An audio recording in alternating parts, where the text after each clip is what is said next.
bridges. 9 News reporter Kevin Torres is out at I-25 and 6, where tonight he is taking great liberty with comments made by his good friend Mark Kobrick back in the 9 News studios. Don't be a hater, Mark. Look, this is a really important story, especially for all you folks who drive along I-25. In fact, there are a lot of people driving out here tonight, which is highly unusual. The reason why CDOT does this at night is because there is supposed to be a lesser amount of traffic that's driving along here. So within the next 20 minutes or so, they will be out here at this site along 6th Avenue and I-25 removing icicles. This is something that a lot of people really don't know about, and that's because it happens only a few times during the winter months.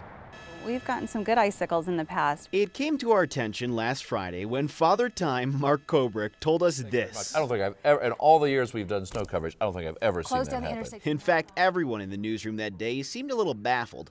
Not one person recalled seeing a highway shut down for icicle removal. We try to get to them. But just wait, said CDOT Stacy Segman. This whole process has been going on long before Mark Kobrick joined 9 News back in 1898.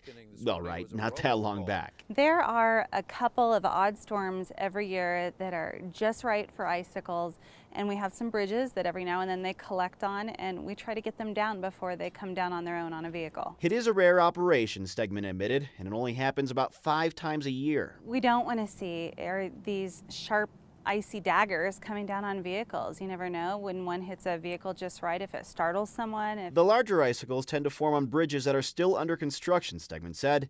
As for old bridges, CDOT hasn't been able to find a pattern. And hopefully everything will come down quickly.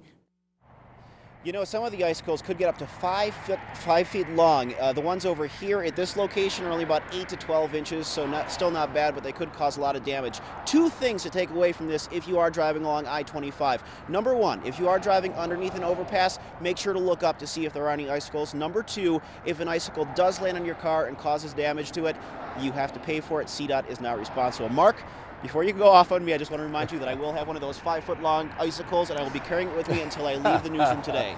I've asked that your desk be moved to a place that has permanent icicles, just so you know.